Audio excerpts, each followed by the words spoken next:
So, ngayon ay tatalakay natin ang history ng LGBTQ+, at kung paano nga ba talaga ito umusbong.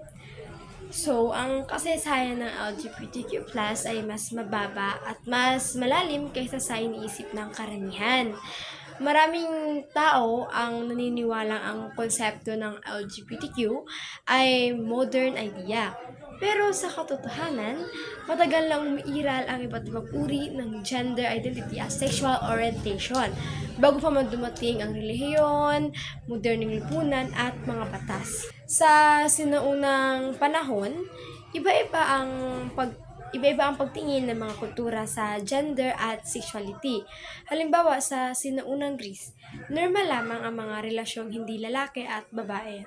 Sa ilang tribo naman sa Africa, Native America at maging sa sinaunang Pilipinas, may mga taong tinuturing na third gender, tulad ng mga babaylan na kadalasan ay lalaking may feminine traits at ginagalang bilang spiritual leaders. Ang ipinapakita nito na hindi bago ang existence ng LGBTQ+, nagbago lamang ang pananaw ng lipunan habang lumilipas ang panahon. Noong lumakas ang impluwensya ng malalaking relihiyon tulad ng Judaism, Christianity at Islam, nagkaroon ng mas ekstriktong paningin tungkol sa sexuality. Naging malinaw sa maraming lipunan na ang relasyon ay dapat lamang nasa pagitan ng lalaki at babae, at ito ay para sa layuning pagbuo ng pamilya. Dahil ang relihiyon ay naging basihan ng batas, moralidad at social standards, ang mga hindi sumusunod dito kasama ang mga LGBTQ+,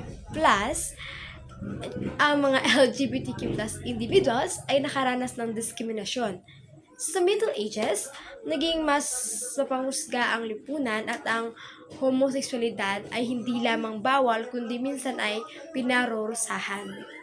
Sa pagsapit naman ng 19th at early 20th century, nagsimulang lumitaw ang mga unang pag-aaral tungkol sa psychology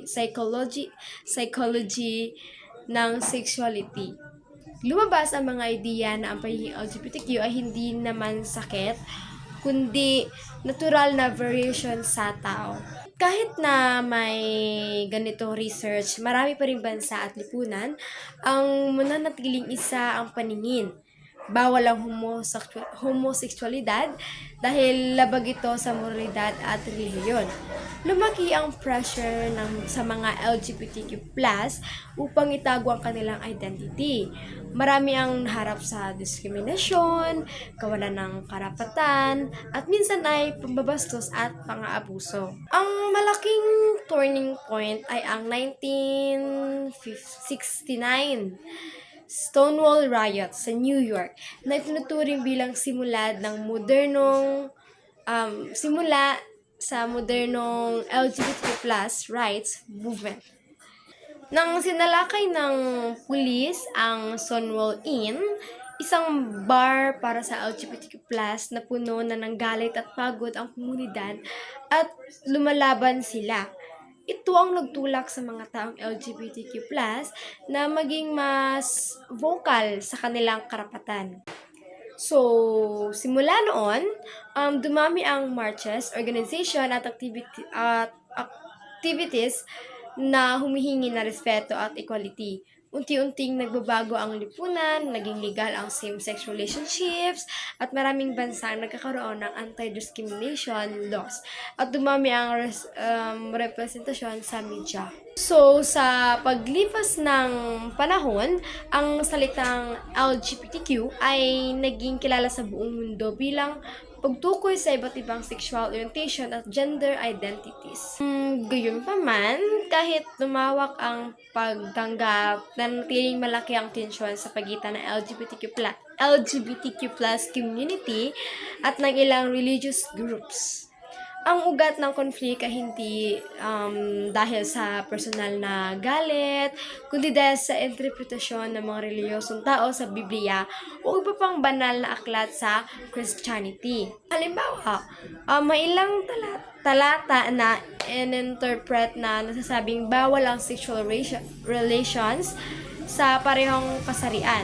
Dahil dito, maraming religious people ang naniniwalang ang relasyon ay dapat lalaki at babae lamang. Sa Book of Genesis, ang unang moderno na pamilya ay si Adan at Eva. Kaya para sa kanila, iyon ang natural na banal at dalawa lamang ang gender. Ngunit, mahalaga pa rin sa atin na maintindihan na ang interpretasyon ng Biblia ay hindi pare-pareho. May mga simbahan at grupo na nananatiling mahigpit na at literal sa kanilang pagbasa ng mga talata.